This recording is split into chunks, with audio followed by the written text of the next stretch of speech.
Good evening, everyone. I'm J. Lenora Bressler, and welcome to the April 27, 2020 edition of the Bible Delight in the Details. I know it is very late, but I have gotten it done before midnight, so we are still on April 27th. I wanted to just talk to you briefly today about something that I had spoken about last week. Last week on one of the programs, we talked about how one of the most important archaeological digs right now is going on under the streets of modern Jerusalem as they are excavating the huge road that went all the way through the town of David into up into the upper quarter and then to the Temple Mount. And we were talking about the pilgrimage of that and how that in the Bible you always see the statement going up to Jerusalem, whether you were coming from the north, east, west, or south, because Jerusalem was located and still is located on a mountain ridge. And then the city itself is built going up even further onto Mount Moriah, where the temple was. So one of the things that we were talking about is how when you are on a spiritual journey, that it's supposed to be going up, right? We think about it as going up, reaching the zenith, the apex of the mountain. We think about going up higher.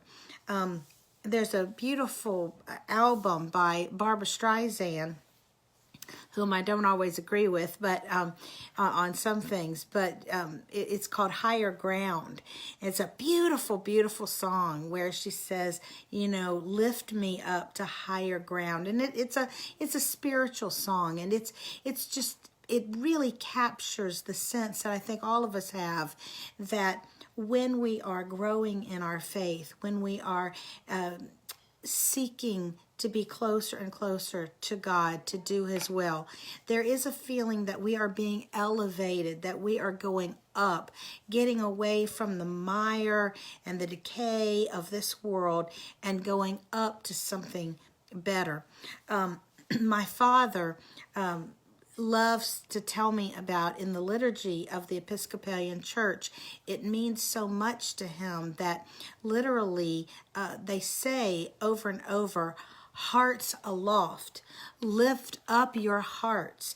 And he tells me that, that is the people of God literally during the communion period of time.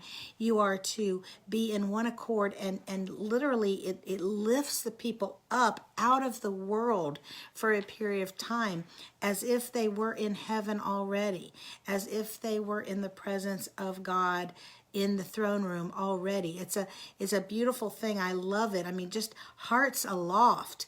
Every time he says that, it gives me chills. It's so exciting. Hearts aloft.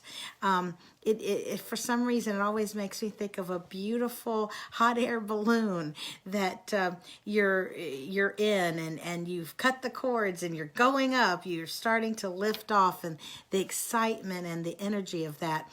It makes me think also that when you do get higher up, your perspective changes and you can see things so much better.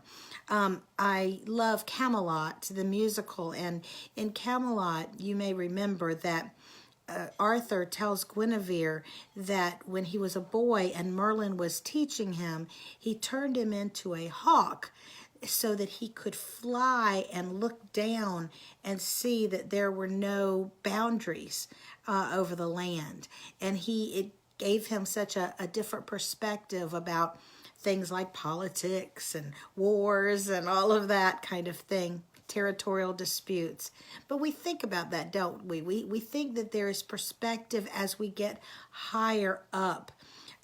Who can look, for example, back at Earth from outer space, the beautiful pictures from NASA, and not have a different feeling about the earth than perhaps we ever had before when we didn't have that kind of perspective. I just wanted to remind you that there are many, many verses in the Bible that talk about this, that talk about when you go to, excuse me, the physical Jerusalem, you're going up. And of course, Jerusalem is also a spiritual, has a spiritual connotation.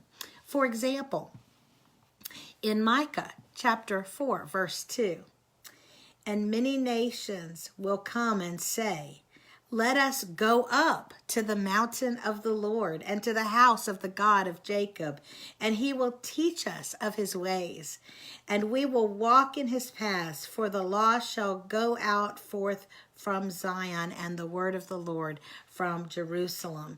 In Psalm 122, verse 1, let us go up to the house of the Lord. And we could just keep on and on, but I think you have the point.